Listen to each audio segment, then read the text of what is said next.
La crise des sous-marins. On est dans l'attente de l'échange téléphonique entre Emmanuel Macron et Joe Biden. En attendant, je voulais vous entendre, Hervé Grandjean, porte-parole du ministère des Armées. Merci beaucoup d'avoir accepté l'invitation d'Europe 1. Vous avez, ces dernières heures, communiqué sur Twitter et j'ai trouvé ça très intéressant. Déjà, selon vous, Hervé Grandjean, les Australiens seront au final les perdants. Expliquez-nous pourquoi.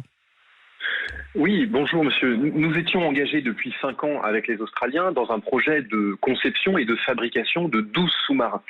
Pourquoi les Australiens s'étaient tournés vers nous, outre la qualité des sous-marins français? Parce qu'ils souhaitaient pouvoir se doter rapidement de sous-marins pour contrer la menace militaire chinoise qui est de plus en plus prégnante dans la zone Indo-Pacifique. Et la date de livraison du premier sous-marin français était à l'horizon 2030. Arrêter alors que nous étions lancés à pleine vitesse ce projet pour repartir sur toute autre chose, c'est avoir la quasi-assurance, malheureusement pour les Australiens, d'être livré à peu près 10 ans plus tard, c'est-à-dire à l'horizon 2040. Quand on sait que la Chine construit en 3 ans l'équivalent en tonnage de la marine nationale française, on mesure que ces 10 ans de retard que prend l'Australie lui seront certainement extrêmement préjudiciables. Ça, c'était la question du délai, mais il y a aussi la question du coût. Nous avions des coûts qui étaient extrêmement maîtrisés. Un sous-marin Barracuda français coûte de l'ordre d'1 milliard d'euros pièce. Si on regarde ce que coûte un sous-marin nucléaire d'attaque américain, tel que ceux qui sont en train d'être regardés par les Australiens, on est plutôt dans un ordre de grandeur de 3 fois plus, c'est-à-dire 3 milliards d'euros pièce. Donc je ne crois pas que ce soit une bonne affaire pour le contribuable australien d'avoir une marine dotée en sous-marins plus tard et plus cher.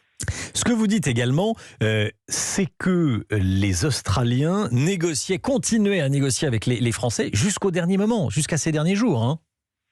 La surprise de l'annonce du président Biden et du Premier ministre Morrison, elle a été totale pour nous, mais elle a été aussi totale pour les équipes australiennes. Et quand je dis les équipes australiennes, au plus haut niveau du ministère de la Défense australienne, en tout cas le directeur du programme de sous-marins en Australie, qui est un amiral, nous écrivait le jour même de la décision du Premier ministre Morrison qu'il était très content des performances du sous-marin français, du déroulement du projet, ce qui en clair voulait dire qu'on allait pouvoir enclencher une nouvelle phase du projet qui d'ailleurs avait été négociée pendant tout l'été et était prête à être contractualisée. Donc il y a eu duplicité du Premier ministre Morrison à l'égard de son partenaire stratégique français, mais aussi à l'égard de ses propres équipes en interne du ministère de la Défense. Duplicité du Premier ministre Scott Morrison, Premier ministre australien. Ça veut dire qu'on peut imaginer que ça s'est joué entre le Premier ministre australien, le président des États-Unis et le Premier ministre britannique. On peut l'imaginer.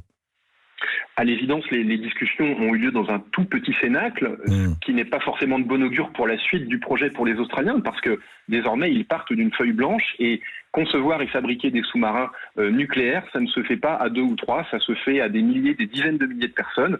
Et donc, c'est maintenant un peu l'inconnu dans lequel l'Australie se lance. Merci beaucoup Hervé Grandjean, merci d'avoir été en direct avec nous, porte-parole du ministère des Armées.